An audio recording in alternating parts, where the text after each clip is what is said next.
करण्यात आली आहे। थेट आपण जाऊयात आमचे प्रतिनिधी गिरीश गायकवाड यांच्याकडे। गिरीश, केला जाईल आणि यानंतर जे ट्रक या ठिकाणी मागवण्यात आलेले आहेत त्या ट्रकच्या अगदी पाठीमागे लावण्यात येणार आहे आणि एक व्यासपीठ तयार केलं जाणार आहे। चालतं फिरतं जे व्यासपीठ आहे त्याची संकल्पना या ठिकाणी मांडण्यात आलेली आहे।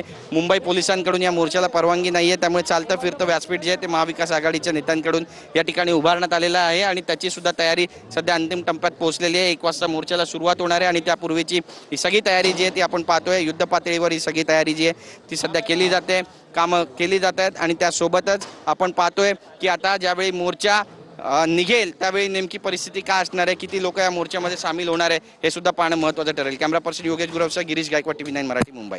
नक्कीच आपण जाऊयात फॅशन स्ट्रीट इथे, जिथून मोर्चाला सुरुवात होणार आहे। आमचे प्रतिनिधी कृष्णा सोनारवाडकर तिथे आहेत। कृष्णा, तुम्ही ज्या ठिकाणी उभे आहात तिथूनच मोर्चाला सुरुवात होणार आहे, तिथे कशा प्रकारची तयारी, तसंच काही कार्यकर्ते तिथे देखील आतापासूनच जमलेले असणार?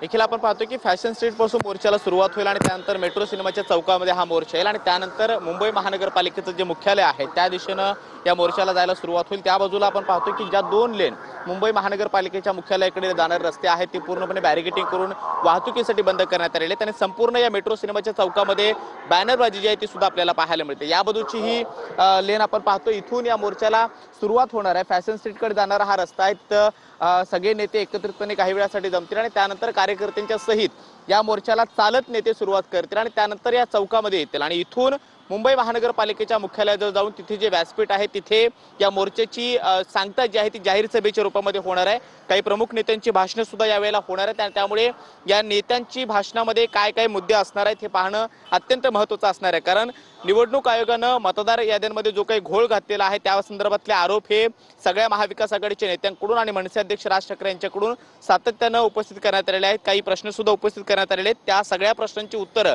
अद्याप मिळालेली नाही आहेत आणि म्हणून जोपर्यंत हा घोळ सुटत नाही तोपर्यंत आम्ही निवडणुकीला सामोरं जाऊ शकत नाही आणि त्यामुळे तो घोळ सोडवावा अशा पद्धतीची या सगळ्या नेत्यांची मागणी। आता आपण पाहतो की काही वरिष्ठ पोलीस अधिकारी या सगळ्या मेट्रो सिनेमाच्या चौकामध्ये या सुरक्षिततेचा आढावा, त्याचबरोबर जी तयारी झालेली आहे किंवा बंदोबस्ताचा आढावा घेण्यासाठी पोहोचलेले आहेत। DCP प्रवीण मुंडे असतील, विजयकांत सागर असतील, हे देखील या ठिकाणी पोहोचलेले आहेत आणि संपूर्ण व्यवस्था कशा पद्धतीची आहे त्याची माहिती ते या सगळ्या अधिकाऱ्यांकडून घेताना पाहायला मिळत आहेत। या संपूर्ण जो मोर्चाचा रूट आहे त्या रूटवरती ठिकठिकाणी रस्त्याच्या दुतर्फा त्याचबरोबर चौकामध्ये सुद्धा मोठ्या प्रमाणामध्ये महाविकास आघाडीच्या सगळ्या पक्षांची बॅनरबाजी पाहायला मिळते।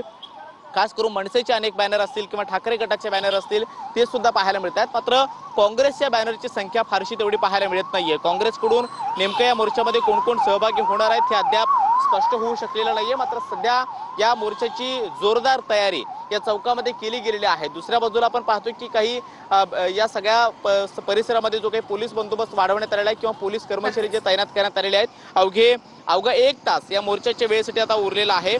12 वाजलेले आहेत आणि 1 वाजता या मोर्चाची सुरुवात फॅशन स्ट्रीट पासून होईल आणि